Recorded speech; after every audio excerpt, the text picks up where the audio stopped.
Porque a Bíblia, um livro que afirma revelar a sabedoria e o amor de Deus, se esforça para registrar escândalos, não faria mais sentido editar as traições, os fracassos, a violência e simplesmente destacar as vitórias. No entanto, página após página, encontramos a fragmentação. Adão e Eva ouvindo o sussurro de uma serpente, Caim matando seu irmão, o dilúvio varrendo a terra, uma torre erguida em arrogância, Israel se curvando diante de um bezerro de ouro, Judas traindo seu mestre com um beijo, Pedro negando seu Senhor e, por fim, o próprio escândalo da cruz. Estas não são histórias polidas, destinadas a bajular a humanidade. São relatos crus e sem filtro que revelam quão rapidamente caímos e quão desesperadamente precisamos de redenção. Mas aqui está o paradoxo. Todo escândalo se torna um holofote sobre a graça de Deus. Todo fracasso humano prepara o cenário para a misericórdia divina. A Bíblia não sanitiza a história, ela a redime. E é por isso que essas histórias são importantes para nós hoje. Não são lendas distantes presas no passado, são espelhos. Elas nos forçam a fazer perguntas desconfortáveis. Onde estou duvidando da bondade de Deus? Onde estou deixando o ciúme ou o orgulho criar raízes? Onde estou construindo torres da minha própria glória ou me curvando a ídolos da minha própria criação? A verdade é que todos nós carregamos um escândalo em nossa história. Momentos que esperamos que ninguém nunca veja, decisões que lamentamos, compromissos que justificamos. No entanto, o mesmo Deus que escreveu esses relatos não parou de escrever. Sua graça ainda está alcançando os capítulos mais bagunçados de nossas vidas. Então, ao percorrermos esses escândalos um por um, do Éden à cruz, lembre-se disto. O propósito não é condenar, mas revelar o Deus que transforma fracasso em fé, vergonha em força e escândalo em salvação. Nós o permitiremos? No início, tudo era impecável. Gênesis descreve o Éden como um jardim transbordando vida, sem dor, sem vergonha, sem morte. A humanidade foi criada à imagem de Deus, confiada com liberdade, dignidade e propósito. Apenas um limite foi traçado. Mas, da árvore do conhecimento do bem e do mal, não comerás, porque no dia em que dela comeres, certamente morrerás. Gênesis 2:17. Uma árvore, um mandamento, uma linha nunca destinada a ser cruzada. E, no entanto, para dentro dessa perfeição, rastejou uma voz. A serpente não invadiu os portões com violência. Ela sussurrou uma pergunta. Foi isto mesmo que Deus disse? Gênesis 3:1. Aquela única semente de dúvida abriu uma fenda no coração humano. Eva olhou para o fruto, agradável aos olhos, desejável para obter sabedoria, e ela tomou. Adão, que ficou em silêncio ao lado dela, também tomou. E instantaneamente, a inocência desmoronou. Seus olhos foram abertos, mas não para a glória, para a culpa. Eles perceberam que estavam nus, e pela primeira vez na história, a humanidade fugiu de Deus, em vez de ir em direção a Ele. Este foi o primeiro escândalo, a raiz de todos os outros. Santo Agostinho, refletindo sobre este momento, chamou-o de o início da concupiscência, o desejo desordenado de agarrar o que não nos pertence. A psicologia moderna poderia descrevê-lo como a fome humana por controle, a recusa em confiar. Não é essa ainda a nossa história? Vemos limites como restrições em vez de proteção. Queremos autonomia, mesmo quando ela nos destrói. Pense nisso. Com que frequência ainda reproduzimos o Éden na vida diária? Um relacionamento que parece bom, mas viola a confiança. Um atalho no trabalho que promete ganhos, mas esconde a desonra. Um desejo por conhecimento ou sucesso que nos cega para a sabedoria. O pecado nem sempre ruge. Às vezes, ele simplesmente parece belo. E, no entanto, mesmo aqui, a esperança foi plantada. As palavras de Deus à serpente em Gênesis 3:15 previram um Salvador. A descendência da mulher esmagará sua cabeça. O escândalo do Éden se tornou o solo onde a graça primeiro lançou raízes. A humanidade caiu, mas Deus já tinha um plano para nos levantar novamente. Não muito depois que os portões do Éden se fecharam, a sombra do pecado se espalhou para a primeira família. Caim e Abel, os filhos de Adão e Eva, ambos trouxeram ofertas a Deus. Abel deu os primogênitos do seu rebanho, o melhor que tinha, custoso e sacrificial. Caim, por outro lado, ofereceu alguns de seus cultivos. Nada no texto diz que vegetais eram errados. O problema era o coração. Deus aceitou a oferta de Abel, mas não a de Caim. E essa rejeição acendeu uma tempestade dentro da alma de Caim. Gênesis 4:5 diz: Caim ficou muito irado, e o seu semblante se abateu. Deus, em sua misericórdia, advertiu Caim: se você fizer o bem, não será aceito, mas se não fizer, o pecado está à espreita à sua porta. Ele deseja dominá-lo, mas você deve controlá-lo. Gênesis 4:7. Imagine essa imagem: o pecado como um predador, esperando, respirando, pronto para atacar. Caim ouviu o aviso, mas o silenciou. Ele atraiu seu irmão para o campo e, ali a sangue frio, ele o matou. A primeira morte na história humana não foi natural, foi um assassinato. Pior, foi irmão contra irmão. Quando Deus perguntou: onde está seu irmão Abel? Caim respondeu com uma das frases mais arrepiantes da Escritura: não sei.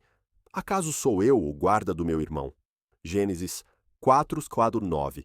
Essa pergunta ainda ecoa hoje, em cada ato de negligência, cada injustiça que desculpamos, cada vez que fazemos vista grossa ao sofrimento alheio. A história está repleta dos filhos de Caim, das guerras fratricidas de Roma aos modernos conflitos civis, onde vizinhos destroem vizinhos. O padrão se repete, o ciúme se transforma em ressentimento, o ressentimento se endurece em ódio, e o ódio irrompe em violência. Mas a história de Caim nos mostra algo mais profundo. Ele não matou Abel porque Deus o rejeitou. Ele matou Abel porque recusou a correção. O orgulho envenenou seu amor, e a comparação transformou a adoração em guerra. No entanto, mesmo no juízo, Deus mostrou misericórdia. Caim foi marcado, não destruído, banido, mas ainda protegido. O sangue de Abel clamava da terra por justiça, mas Hebreus 12:24 nos lembra que o sangue de Jesus fala uma palavra melhor. Não apenas justiça, mas misericórdia. O escândalo de Caim e Abel nos alerta que o pecado cresce rapidamente quando não é controlado, mas também nos desafia com uma pergunta: acaso sou eu o guarda do meu irmão? A resposta é sim, e a maneira como respondemos a essa verdade revela se seguimos os passos de Caim ou de Cristo. Em Gênesis 6, o escândalo do pecado havia se espalhado tanto que até o céu e a terra pareciam colidir em rebelião. O texto começa com um mistério arrepiante. Os filhos de Deus viram que as filhas dos homens eram bonitas e tomaram para si as que escolheram. Gênesis 6:2. A antiga tradição judaica e muitos escritores cristãos primitivos acreditavam que esses filhos de Deus não eram homens comuns, mas anjos caídos que cruzaram um limite que Deus nunca havia permitido. Sua união produziu os Nefilins, gigantes, poderosos guerreiros, lendas antigas, mas sob sua força havia corrupção. Eram símbolos de um mundo intoxicado pelo poder, mas esvaziado pela rebelião. O resultado? A Escritura diz: todo o desígnio dos pensamentos do seu coração era continuamente mau. Gênesis 6:5. Não alguns erros, não falhas ocasionais, todo pensamento, todo motivo voltado para a destruição. A humanidade havia chegado a um ponto de inflexão. A decisão de Deus de trazer o dilúvio não foi uma birra divina, mas um reset, uma última salvaguarda contra o colapso total. Se ele não tivesse intervindo, a própria criação teria sido consumida por dentro. E, no entanto, Em meio a essa escuridão, uma linha irrompe como a luz do sol após uma tempestade. Noé, porém, achou graça aos olhos do Senhor. Gênesis 6:8. Essa palavra graça significa favor. Noé não era perfeito, mas andou com Deus quando mais ninguém o faria. Sua obediência se tornou a dobradiça sobre a qual a história girou. A história é antiga, mas seu aviso é atemporal. Quando os limites são borrados, quando a pureza é trocada por poder, quando a reverência é trocada por rebelião, a corrupção se espalha como um incêndio. Pense nos paralelos modernos. Ganância desenfreada derrubando economias, avanços científicos superando a ética, ambição política pisoteando a justiça. Quando nada refreia o desejo humano, o resultado é sempre devastação. Mas Noé nos lembra que até mesmo uma vida andando com Deus pode mudar a trajetória da história. Os nefilins foram enterrados sob o julgamento, mas Noé saiu da arca para a aliança. Em uma cultura que celebra o compromisso, o chamado permanece. Seja um Noé, ande com Deus, mesmo que ande sozinho. Nem todo escândalo na Bíblia goteja sangue. Alguns começam com tijolos. Gênesis 11 fala de um povo unido em visão, língua e ambição. O plano deles parecia nobre. Vinde, edifiquemos para nós uma cidade e uma torre, cujo topo chegue aos céus, para que possamos fazer um nome para nós mesmos. Gênesis 11:4. Na superfície, parecia progresso, inovação, arquitetura, unidade humana. Mas sob a argamassa estava a rebelião. O objetivo não era honrar a Deus, era substituí-lo. Eles ansiavam por glória sem dependência, conquista sem adoração. E Deus interveio, não com fogo ou dilúvio desta vez, mas com confusão. De repente a linguagem se fragmentou. Os pedreiros não conseguiam entender os arquitetos. Os líderes não conseguiam reunir os trabalhadores. O projeto desmoronou e as pessoas se dispersaram. Este não foi simplesmente o fim de um canteiro de obras. Foi o nascimento de nações, línguas e culturas. A torre ainda permaneceu inacabada, um monumento à soberba humana. Babel nos ensina que o orgulho não une, ele divide. Quanto mais tentamos fazer um nome para nós mesmos à parte de Deus, mais fragmentada a vida se torna. Hoje, talvez não empilhemos tijolos em Cinear, mas construímos torres próprias, marcas, carreiras, plataformas, até mesmo reputações nas redes sociais. A mesma pergunta persiste. Estamos construindo para a glória de Deus ou para a nossa própria? Curiosamente, a história confirma esse espírito da Babilônia. Arqueólogos descobriram zigurates na Mesopotâmia, estruturas imponentes destinadas a ligar a terra e o céu. No entanto, todas elas eventualmente desmoronaram. Como o estudioso Walter Brueggemann uma vez observou, Babel é a recusa em viver em dependência do dom de Deus, de lugar e identidade. É a tentativa da humanidade de fabricar significado. Mas há uma reviravolta esperançosa. Séculos depois, no dia de Pentecostes, Deus reverteu a maldição de Babel. O Espírito Santo desceu, e pessoas de todas as nações ouviram o Evangelho em sua própria língua. Onde o orgulho antes dispersava, a graça unia. O verdadeiro templo não era uma torre de tijolos, era a igreja. Pedras vivas construídas juntas para a glória de Deus. Então a pergunta é simples: o que você está construindo? Um nome que desvanece ou uma vida enraizada no nome acima de todos os nomes? Imagine a cena. Israel acabara de testemunhar milagre após milagre. O Egito humilhado por pragas, o Mar Vermelho aberto, maná chovendo do céu, água fluindo de uma rocha. A presença de Deus era visível em fogo à noite e nuvem de dia. E agora, Moisés estava no Monte Sinai, falando face a face com o Todo-Poderoso, recebendo os 10 mandamentos escritos pela própria mão de Deus. Este deveria ser um ponto alto na história de Israel, mas a impaciência o transformou em escândalo. Êxodo 32 nos diz que o povo ficou inquieto, porque Moisés demorou. Eles se reuniram ao redor de Arão e exigiram: faça-nos deuses que nos guiem. E Arão, em vez de se manter firme, cedeu. Ele recolheu joias de ouro, as derreteu e moldou um bezerro. O povo declarou: estes são os seus deuses, ó Israel, que os tiraram do Egito. Eles fizeram uma festa, não a Yahweh, mas ao seu ídolo feito à mão. Em um momento imprudente, eles trocaram glória por brilho. Isso não foi apenas idolatria, foi amnésia espiritual. Eles viram o poder do Deus vivo, mas se contentaram com uma estátua. Eles queriam algo tangível, algo que pudessem ver e tocar, algo que não exigisse espera ou obediência. E isso ainda é verdade hoje. Quando Deus parece lento, fazemos nossos próprios bezerros de ouro, carreiras, dinheiro, relacionamentos, até mesmo tecnologia, ídolos que prometem controle, mas nos deixam vazios.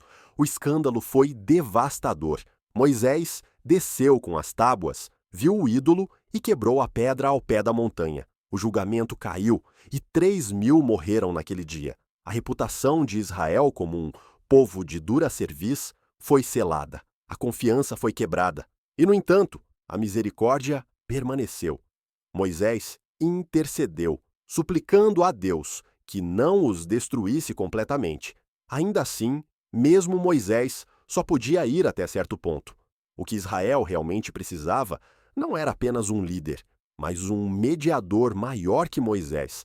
Séculos depois, Jesus se tornaria esse mediador, estando entre Deus e a humanidade, não com tábuas de pedra, mas com o dom da graça. O bezerro de ouro nos alerta que a impaciência pode ser mortal. Quando Deus parece distante, nossos corações são tentados a buscar substitutos. Mas ídolos, por mais polidos que sejam, sempre nos traem. A verdadeira pergunta é: quando Deus demora, você esperará com confiança ou dançará em torno de um bezerro de sua própria criação? Dois dos escândalos mais assombrosos da Escritura se desenrolam nas horas finais da vida de Jesus. Ambos envolvem homens de seu círculo íntimo. Ambos andaram com ele, comeram com ele, testemunharam seus milagres. No entanto, quando a pressão aumentou, seus corações se fraturaram de maneiras muito diferentes. Primeiro, Judas. Ele havia visto água se transformar em vinho, pão multiplicado, mortos ressuscitados. No entanto, ele vendeu seu mestre por 30 moedas de prata, o preço de um escravo comum. Sua traição não foi barulhenta ou violenta. Veio com um beijo, o símbolo de amizade transformado em arma. E Jesus, sabendo o que viria, ainda olhou para Judas e disse: amigo, faça o que veio fazer. Mateus 26:50. Mesmo na traição, Jesus o chamou de amigo. Mas Judas não suportou o peso do arrependimento. Ele devolveu o dinheiro, mas em vez de buscar misericórdia, terminou sua vida em desespero. Então houve Pedro, audacioso, impetuoso, aquele que jurou: ainda que todos tropecem, eu nunca o farei. Mateus 26:33. No entanto, à luz bruxuleante da fogueira do pátio, o medo o dominou. 3 vezes ele negou conhecer Jesus. Não uma, não duas, mas 3. E ao canto do galo, ele se lembrou das palavras do Senhor e chorou amargamente. A diferença entre Judas e Pedro não foi o fracasso. Ambos caíram. A diferença foi para onde se voltaram depois. Judas correu para o silêncio e a vergonha. Pedro, embora esmagado pela culpa, voltou. Após a ressurreição, nas margens da Galileia, Jesus perguntou-lhe 3 vezes: você me ama? João 21. 3 perguntas, 3 confissões, 3 restaurações, uma para cada negação. O escândalo de Pedro se tornou o solo de seu chamado. Ele viria a liderar a igreja primitiva com uma coragem que antes lhe faltava. A profecia havia predito a traição.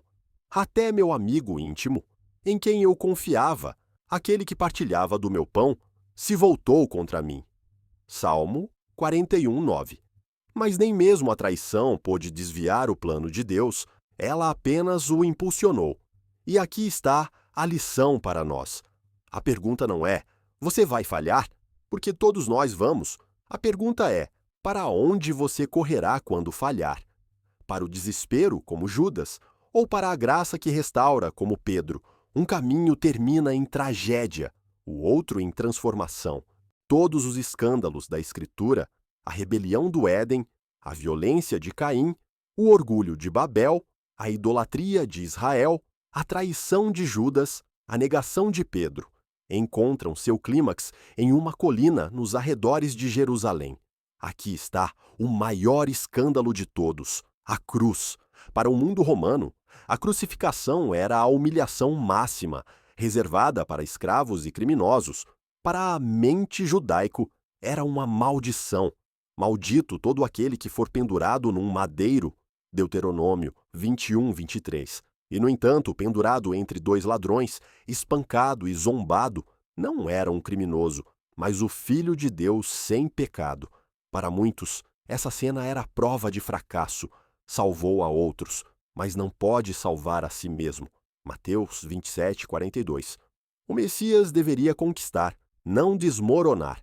E, no entanto, Isaías já o havia escrito: ele foi transpassado pelas nossas transgressões, moído pelas nossas iniquidades, o castigo que nos trouxe paz estava sobre ele, e pelas suas feridas fomos curados. Isaías 53:5. O escândalo não foi um acidente, foi a estratégia. Jesus se tornou a maldição para quebrar a maldição. Historiadores romanos, como Tácito, e vozes judaicas, como Joséfo, registraram essa execução, não como mito, mas como fato, e o que parecia derrota se tornou a maior reviravolta da história. 3 dias depois, a pedra foi removida. O túmulo estava vazio. Jesus saiu vivo. O escândalo da cruz cedeu lugar ao triunfo da ressurreição. Paulo o capturou de forma direta. A mensagem da cruz é loucura para os que perecem, mas para nós que somos salvos, é o poder de Deus. 1 Coríntios 1:18. O que parecia fraqueza se tornou vitória. O que parecia vergonha se tornou salvação.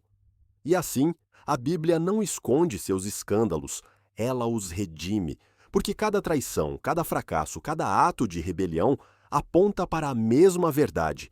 Precisamos de um Salvador. Não conselhos morais, não segundas chances, mas resgate. A cruz prova que nenhum fracasso é final quando colocado nas mãos de Cristo. Então, aqui está a pergunta final. Qual é o escândalo em sua história? O segredo, o arrependimento, o compromisso que você teme que o defina? A mensagem da cruz é esta: não precisa ser assim. Em Cristo, seu capítulo mais sombrio pode se tornar o próprio lugar onde a sua luz brilha mais intensamente.